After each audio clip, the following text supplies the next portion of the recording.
के बाद त्याग होता है। हम त्याग करने में उद्देश्य क्या है? शरीर को बचाना चाहते हैं। फिर आपका बेटा आया, बेटा उस कमरे में नहीं जाना। क्यों माँ, क्यों नहीं जाना? वहाँ सांप आता है।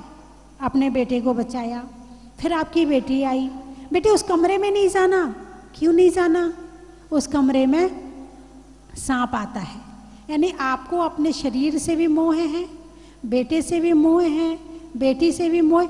जिससे आपका मोह है, आपने उसे बचाने का प्रयास किया। ठीक है, त्याग तो हुआ मगर मोह के वशीभूत।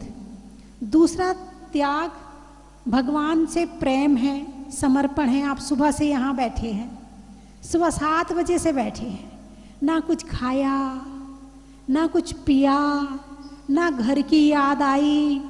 कौन दिख रहा है अभी? भगवान ही भगवान नजर आ रहे हैं। क्यों? भगवान से प्रेम है। क्यों दिख रहे हैं?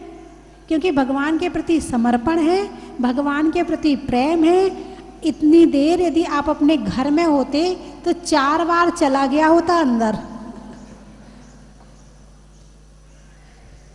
कभी चाय, कभी नाश्ता, कभी ब्रेड, कभी बिस्किट, कभी ये कभी वो, 4 बार तो हो गया होता। लेकिन आप यहाँ पर बैठे हुए हैं तो आपको त्याग करना नहीं पड़ा।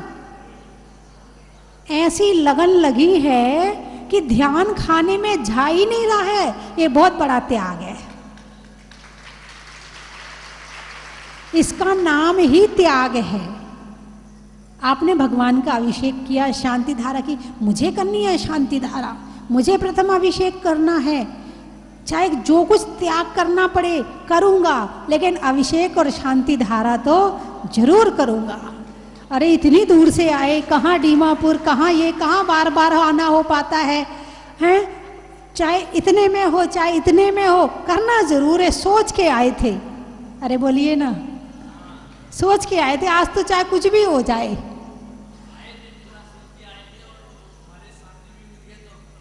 नमो सिद्धारम हो गया फिर तो हैं? तो ये त्याग आपने क्यों किया? आपका समर्पण भगवान के प्रति है, आपकी भक्ति भगवान के प्रति है। इसलिए आपने इतना ही, यदि कोई और मांगता तो क्या दे देते आप? नहीं देते आप। कोई कहता भाई साहब मुझे दे दो ना, कैसे दे दूं तेरे को? लेकिन आपका प्रेम भगवान से है, आपका प्रेम भगवान से है। आपने भगवान के चरणों में समर्पित किया। एक त्याग ये भी है। एक त्याग वो है, अब पिक्चर देखने जा रहे हैं, मूवी देखने जा रहे हैं थिएटर में। अब वहाँ भी तो पैसे खर्च होते हैं, वहाँ ऐसे थोड़ी हो जाता है, फ्री में थोड़ी बैठने मिल जाता है। वो उसमें भी आपके हाथ से छूटा है और यहाँ भी आपके हाथ से छूटा है। वहाँ कारण कुछ और है और यहाँ कारण कुछ और है।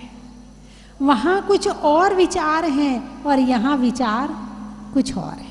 ठीक है, इसी तरह से जब गुरु से प्रेम होता है तो चौका लगाते हो, आहार देते हो ना। कौन कौन देता? हाथ उठाना। क्या हुआ? दिया तो है ना, बस तो फिर हाथ उठाइए, कोई बात नहीं है। हाँ, जिसने कभी नहीं दिया वो पता चल जाएगा।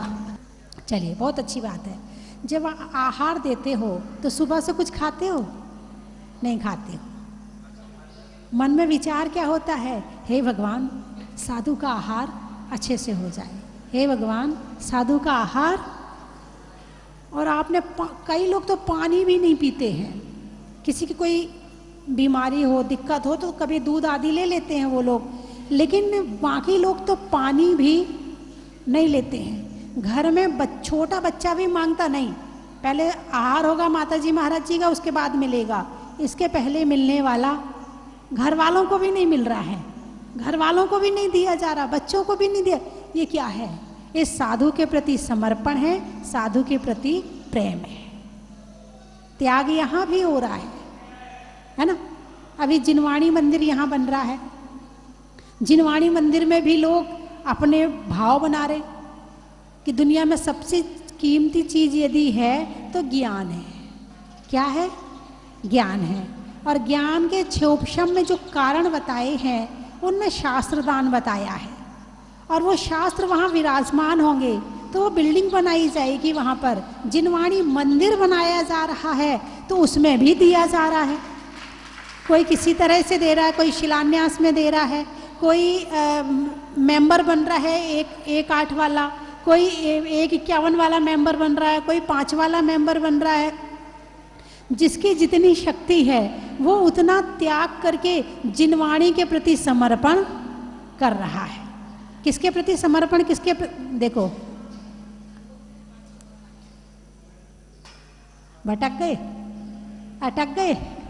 अभी मैं बोल रही हूँ, वो आया छोटा वाला, चली गए वहाँ, छोड़ दिया मुझे। अब बताओ किसके प्रति प्रेम ज़्यादा है? जहाँ ज़्यादा होता है ना वहाँ बह जाते हैं। फिर भी आपकी भक्ति है, आप इतनी देर से यहाँ बैठे, सुबह 7 बजे से बैठे, 9:30 बज गए, उसके बाद भी आपके मन में कोई आकुलता नहीं है।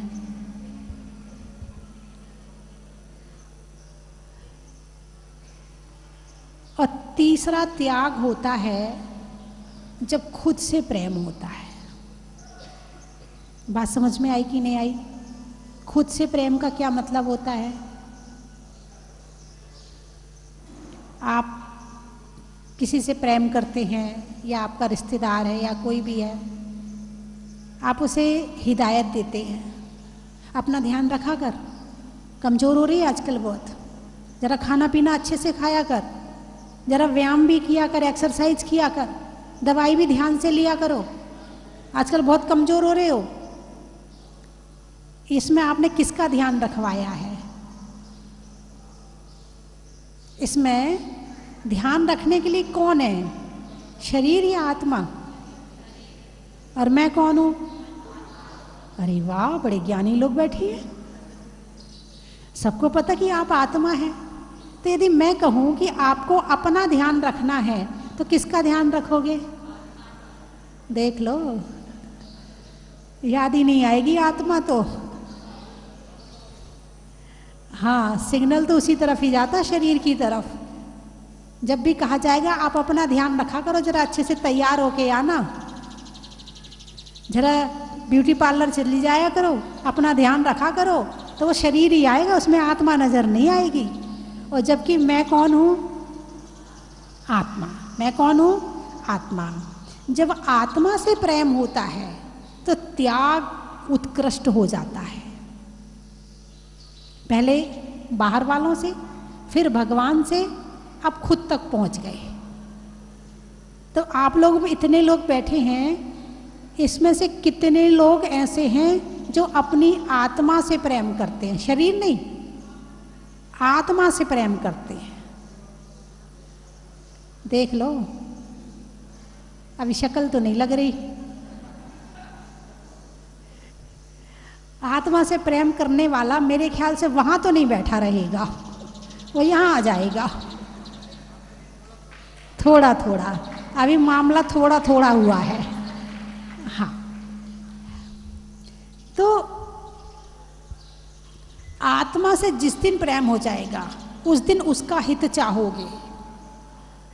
जिस दिन आत्मा का हित चाहोगे उस दिन दूसरों से मोह नमो सिद्धाड़म, दूसरों से मोह नमो सिद्धाड़म हो जाएगा। यानी सामने वाले को कुछ हो रहा है तो एक धर्मात्मा के प्रति जो वात्सल्य होता है, उसको जो कुछ होता है वो होता है। फिर वो बात नहीं रहेगी जो परिवार में मोह वाली बात होती है। अभी लगता है कुछ लोग कहते आके, हमें तो किसी से मोह है ही नहीं हमारे घर में, हमें तो किसी की दिक्कत ही नहीं, हम तो सबके बिना रह लेते हैं। मैंने कहा भी रुक जाओ, जब तक तुम्हारा मोह व्यवस्थित है ना, बेटा बेटी सब बिल्कुल ठीक ठाक चल रहा है, अभी पता नहीं चलेगा। अभी जरा मोह थोड़ा अव्यवस्थित होने दो, तब पता चलेगा मोह है कि नहीं है। अभी जब ठीक ठाक चलता है तब पता नहीं चलता, जब कोई परीक्षा की घड़ी आती है ना, तब पता चलता कि तुम क्या हो और क्या नहीं हो। तो तीसरा त्याग होता है अपनी आत्मा के प्रति, अपनी आत्मा के प्रेम में होता है। उत्तमा स्वात्म में चिंता चा, देह चिंता च मध्यमा, अधमा काम चिंता चा, पर चिंता धमा धमा। सबसे उत्तम है अपनी आत्मा की चिंता करना, मध्यम है देह चिंता, जघन्य है पर की चिंता, विषयों की चिंता, और दूसरों की चिंता करना अधम से अधम है। अभी आप लोग इन चार में से कौन सी वाली चिंता करते हो? आत्मा की? नहीं, शरीर की? हाँ, अच्छा, अपने खाने पीने पहनने ओढ़ने की? अच्छा, इसकी भी कर लेते हो।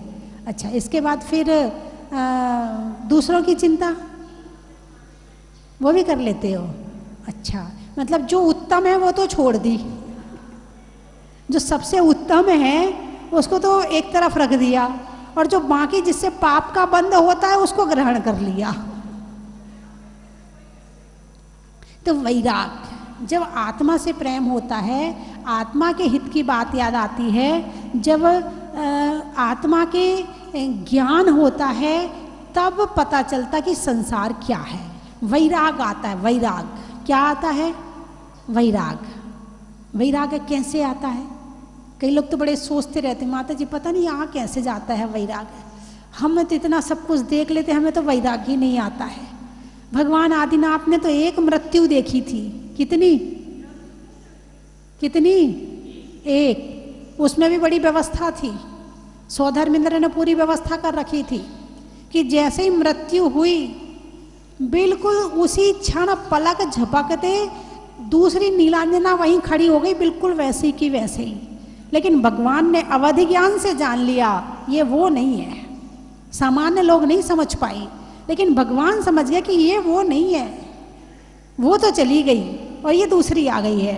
उन्होंने अपने जीवन में एक मृत्यु देखी थी और उन्हें वैराग्य हो गया था। अरे मैंने तो 83 लाख पूर्व राज्य में बिता दिए, आत्मा का हित कब करूंगा, कर्मों को कब काटूंगा, आत्मिक सुख की प्राप्ति कब करूंगा, अभी तो मैं भी संसार के सुखों में लगा पड़ा हूं। वैराग्य हो गया। एक व्यक्ति बोले मैं भी रोज नृत्य देखता हूं। भाई साहब क्यों देखते हैं आप नृत्य? बोले आदिनाथ भगवान को नृत्य देख के वैराग्य आ गया था, तो शायद मुझे भी कभी आ जाए। मैंने कहा उन्हें नृत्य देख के नहीं आया था, नृत्य के बीच में मृत्यु देख के आया था। आज तक आपने कितनी मृत्यु देखी? बोले गिनती नहीं है, इतनी देख ली। वैराग आया? नहीं, कभी कभी आ जाता है। जब शमशान में जाते हैं और जब वहाँ किसी को जलाया जाता है तो वहाँ पर अच्छा ओहो एक दिन मुझे भी यहाँ आना पड़ेगा, सारे यहीं आ रहे, एक दिन मेरी भी यही अंतिम दशा होगी। सब बेकार है, सब संसार झूठा है। मोह वहाँ थोड़ा सा टूटता है और जैसे पलटते हो वहाँ से फिर वापस फिर शुरू हो जाते हो। यही है ना, आता तो है क्षण भर के लिए तो आता है। जब पति पत्नी में झगड़ा होता है तब थोड़ा सा वैराग आता, अपना जीवन लगा दिया, अपना सब कुछ लगा दिया, उसके बाद भी देखो कोई मेरा एहसान नहीं मानता है, इससे तो अच्छा था मैं दीक्षा ले लेती, कम से कम आत्मा का कल्याण तो हो जाता। पत्नी कहती मैं चली जाऊंगी माता जी के पास, ले लूंगी मैं भी दीक्षा। पति कहता मैं भी चला जाऊंगा महाराज के पास। अरे बोलिए ना, मैं भी ले लूंगा दीक्षा।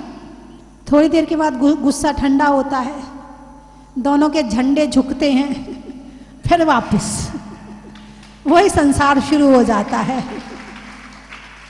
आता घर में आता है तो वैराग ऐसे नहीं, लेकिन वो केवल दुखी होने के कारण से आता है। किसी ने बादल देखे, बादलों का महल बना हुआ है, अचानक हवा आई और यहां वहां किया बादलों को, महल गायब। ओहो ये संसार ऐसा है, जैसे ये बादलों का महल गायब हो गया ऐसे ये भी गायब हो जाएगा। उन्हें वैराग आया, चले गए, दीक्षा ले ली। वैराग अंदर से आत्मा के हित के लिए। किसके लिए? आत्मा के हित के लिए।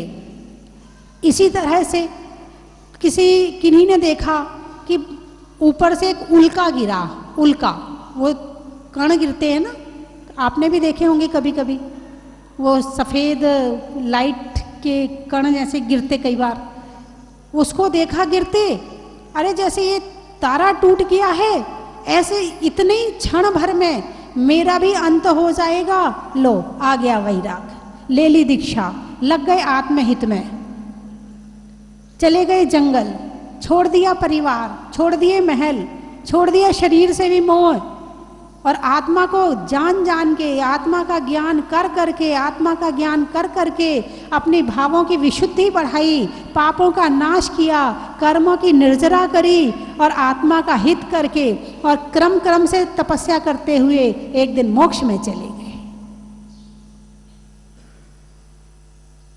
अब कुछ लोग कहते क्या करें, अब शादी हो गई है, अब बच्चे हैं, कैसे दीक्षा लें, भाव तो हो रहे हैं। जब तक आपने यदि जिम्मेवारी ली है पूरी करो, गृहस्थी बसाई है पूरी करो, ये पंचम काल है। पहले के समय में तो जब आता था वैराग तभी ले लेते थे, ना पत्नी को देखते थे, शादी होके आए दीक्षा ले ली, शादी करने जा रहे हैं, अरे बोलिए ना, कौन? नेमिनाथ जी। शादी हुई नहीं, अभी सगाई हुई है, शादी करने जा रहे हैं, वैराग आया, दीक्षा ले ली। शादी हो गई, उसके बाद वैराग आया, दीक्षा ले ली। शादी नहीं हुई, पहले दीक्षा ले ली। कौन? भगवान महावीर। सगाई भी नहीं करी, शादी के भाव नहीं बनाए और दीक्षा ले ली। शादी के भाव बना लिए, वैराग आ गया, दीक्षा ले ली। लेकिन पंचम काल है, आपने गृहस्थी बसाई है, आपने गृहस्थी में जो भी परिवार की वृद्धि करी है उनका जीवन यापन करके और क्रम से फिर आप भी दीक्षा लें, ऐसे भाव बना करके रखना चाहिए। लेकिन यदि आप 12 भावना पढ़ते हैं और अंदर भावों से पढ़ें, आनंद आ जाएगा। आपको लगेगा वास्तव में यही सत्य है। मैं एक बार की बात बताऊं, एक भजन है, मोक्षे के प्रेमी हमने कर्मों से लड़ते देखे। मैंने इस भजन को पहले कई बार सुना, कुछ भी नहीं हुआ। बस जैसे सारे भजन चलते हैं ऐसे वो भी चलता था।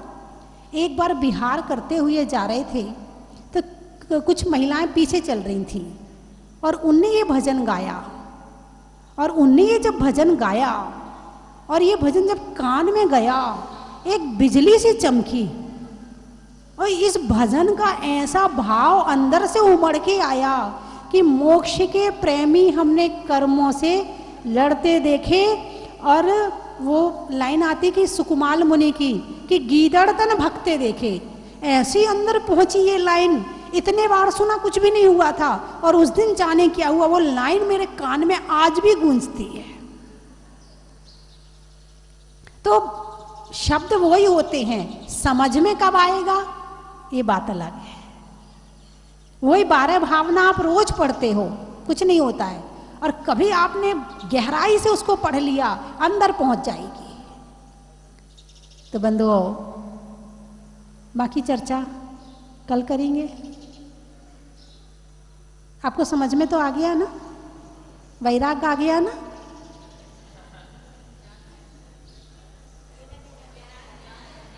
ज्ञान आए और वैराग ना आए ऐसा हो ही नहीं सकता। लाइट जले और उजाला ना हो ऐसा हो ही नहीं सकता। लेकिन हाँ, ज्ञान होना, ज्ञानावर्णिक कर्म का क्षयोपशम होगा तब, और वैराग कब होगा? जब मोहिनी कर्म का क्षयोपशम होगा। इसलिए ज्ञानी तो बैठे हैं मगर वैरागी नहीं बैठे हैं।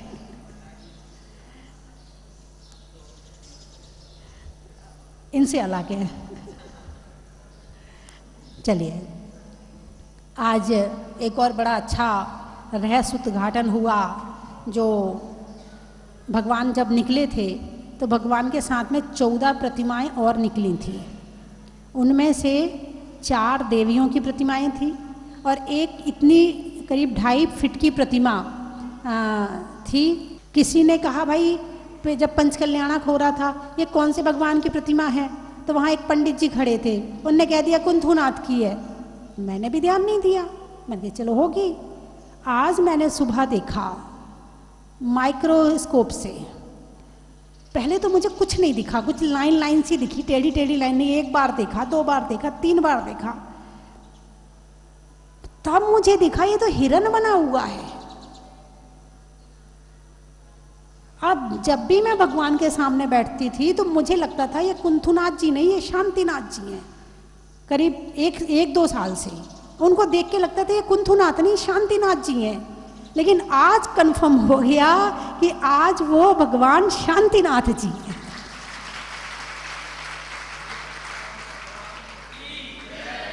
और हमारे इंदौर वाले भाई साहब भी वहीं खड़े थे, सबने देखा माता जी ये तो शांतिनाथ जी हैं।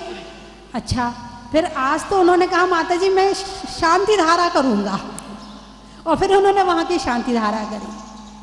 और हमारे बीच आज पदम पाटनी इन दिल्ली वाले काफ़ी समय से जुड़े हुए हैं और काफ़ी इनका सहयोग रहता है और काफ़ी इनके द्वारा प्रभावना होती है।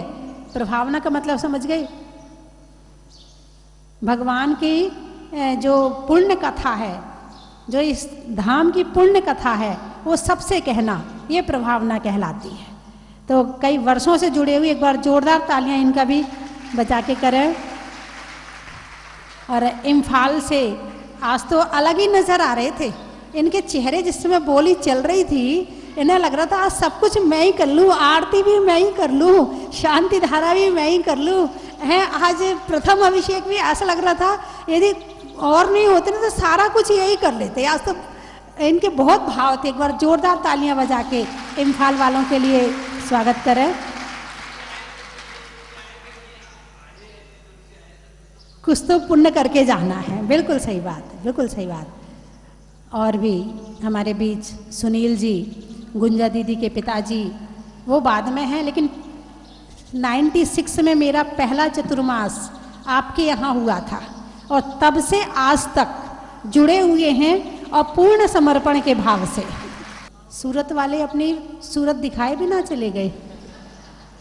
चलिए मैं 3 चीज़ें बोलूँगी, आपको कहना बड़ा ही महत्व है। भोजन में भात का, तत्वों में सात का, तीर्थंकरों में मुनि सुब्रत नाथ का, पंखा में झलने का, बच्चों में पलने का, भगवान के जमीन से निकलने का। एक बार जोरदार तालियां बजाइए पहले। हमारे इंदौर वाले देवेंद्र जी बाकलीवाल, इन्होंने जो भी जिनवाणी मंदिर का शिलान्यास होगा उसमें जो 4 शिलाएं रखी जाएंगी 4 दिशा की, वो एक शिला आपकी है। एक बार जोरदार ताली बजा के स्वागत है। पूर्वी दिशा की शिला आपकी है, ठीक है, पूर्वी दिशा की शिला आपकी है। तो भाई देखो, मैंने कहा ना, जितना प्रेम होगा उतना त्याग होगा। आप किसी को गिफ्ट देते हो, सबको एक सी देते हो क्या? नहीं, कितनी देते हो? जिससे जितना प्रेम होता है उतनी देते हो, यही है ना। तो और गाजी नोएडा से भी 2 बसें आई हैं, 50 जने आए हैं, बहुत बढ़िया। एक बार नोएडा वालों का भी जोरदार ताली बजा के स्वागत करें। और वहाँ से श्रीमती नूपुर जैन भी आई हैं और ये भी करीब 15-20 साल से जुड़ी हुई है। जब पहले तो ये वैसे तो माता जी बन जाती, लेकिन बस सबका योग संयोग नहीं होता है, इसलिए बच्चों की माता जी है। हाँ, दीमापुर वाले भी पूरी बस लेकर के, इम्फाल वाले पूरी बस लेकर के आए। अच्छा, यात्रा भी करवा रहे हैं, क्या बात। तो आप ताली तो बजाओ उनके लिए। साड़ी में फाल का, भोजन में दाल का और आने वालों में इम्फाल का बड़ा ही महत्व है। गर्मी में घड़ा का, भोजन में बड़ा का और आने वालों में नोएडा का बड़ा ही महत्व है। शिवपुरी, स्वर्ग में परी का, बैठने में दरी का और आने वालों में शिवपुरी का बड़ा ही महत्व है। जंगल में नाग का, जंगल में नाग का, शहरों में बाघ का और आने वालों में हजारी बाग का बड़ा ही महत्व है। राजस्थान में दाल बाटी का, कितने खुश हो गए, चेहरे दाल बाटी जैसे हो गए। राजस्थान में दाल बाटी का, ट्रेन में टीटी का और आने वालों में गुवाहाटी का। बड़ा ही महत्व है। बिस्वा, रुपयों में सवा का, गर्मी में हवा का और आने वालों में बिस्वा का। जनवरी में जाड़ा का, रहने में बाड़ा का, आने वालों में बांसवाड़ा का। बड़ा ही महत्व है। गाने में सुर का, नृत्य में नूपुर का और आने वालों में नागपुर का। बड़ा ही महत्व है।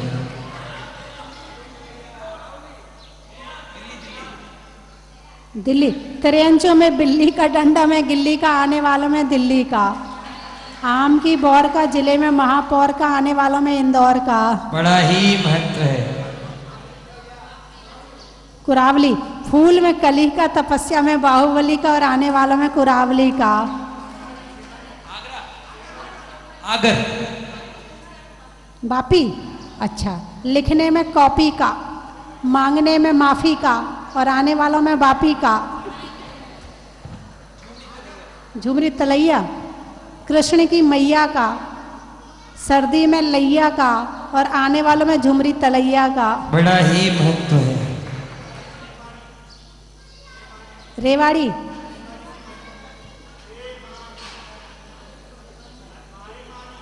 सैवानी, मंदिर में जिनवाणी का, बोलने में मीठी वाणी का और आने वालों में सैवानी का। बड़ा ही महत्व है। गया, पक्षियों में बया का, महिलाओं में हया का और आने वालों में गया का। आगर, जातियों में नागर का, पानी में सागर का और आने वालों में आगर का। बड़ा ही महत्व है। खूंटी, हाँ खूंटी है, खूंटी है, वहाँ मैं शायद गई भी हूँ मैं खूंटी। घर में बेटी का और कपड़ा टांगने में खूंटी का और आने वालों में खूंटी का। बड़ा ही महत्व है। चिड़िया में चीची का, फलों में लीची का और आने वालों में रांची का। बड़ा ही महत्व है। चांदनी चौक, दिल्ली, अच्छा, चांदनी चौक का बताऊं, अच्छा, सब्जी में छौंक का, शिखर जी में टोंक का और आने वालों में दिल्ली चांदनी चौक का। बड़ा ही महत्व है। अब सारे अलग अलग नहीं, अब दिल्ली में आ जाओ सारे इकट्ठे। अब दिल्ली चांदनी चौक तो वो दिल है वहाँ का। उदयपुर, रिश्तों में ससुर का, देवों में असुर का, आने वालों में उदयपुर का। नैमीनगर, इंदौर का बोल दिया ना, बोल दिया। बरेली, अच्छा, फूल में कली का, तपस्या में बाहुबली का, आने वालों में बरेली का। बड़ा ही महत्व है। बीना, अनाज में चना का, पेड़ में तना का, आने वालों में बीना का। बड़ा ही महत्व है।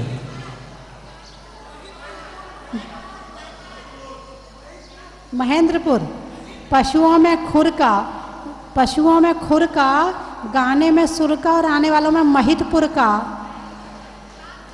और आने वालों में कानपुर का। सारे पुर वाले इकट्ठे हो जाओ।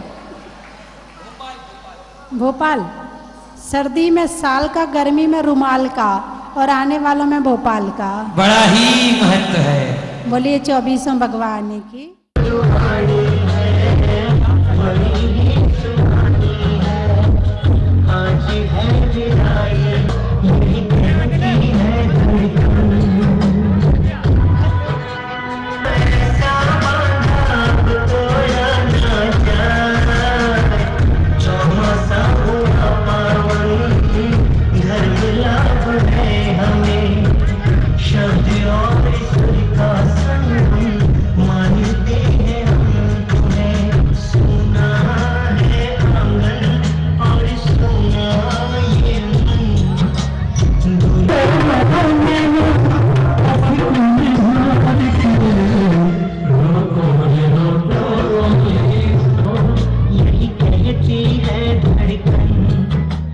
तन में तभी तलक है तू जाना है किसी और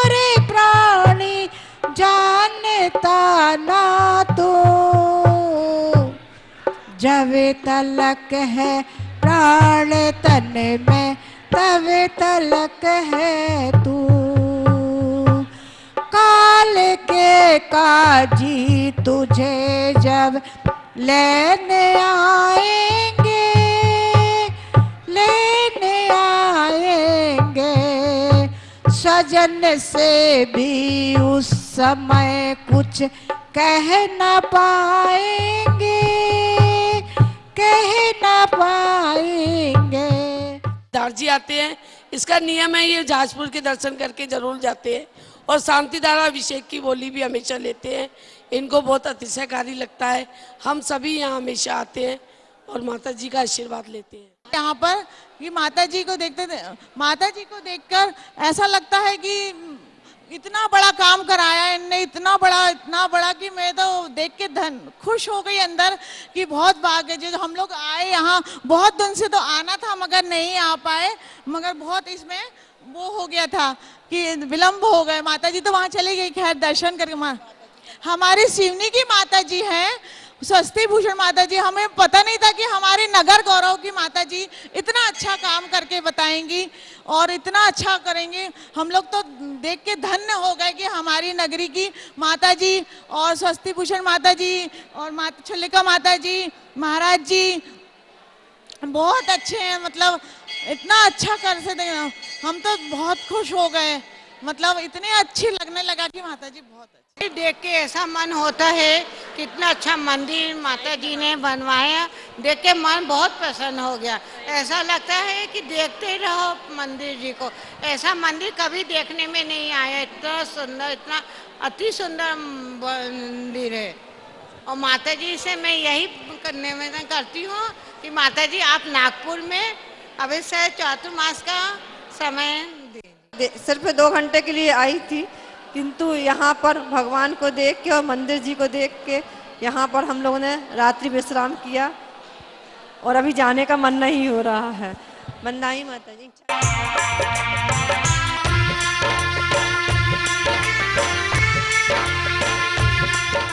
कंचन की थाल को सजाओ रे आज, रत्नों की थाल को भर लाओ रे आज। आओ आओ करे रे गुणगान आरती भगवन की। आओ आओ करे गुणगान आरती भगवन की। आओ आओ करे रे गुणगान आरती भगवन की।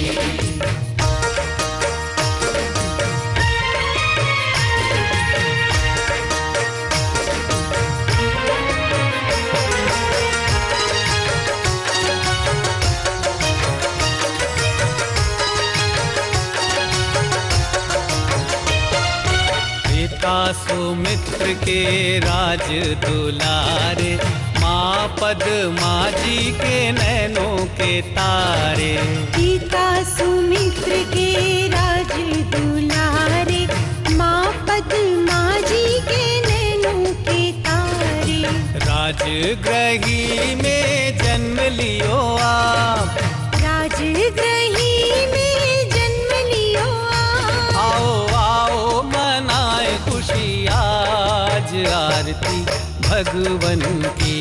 आओ आओ करे गुणगान आरती भगवन की। आओ आओ करे गुणगान आरती भगवन की।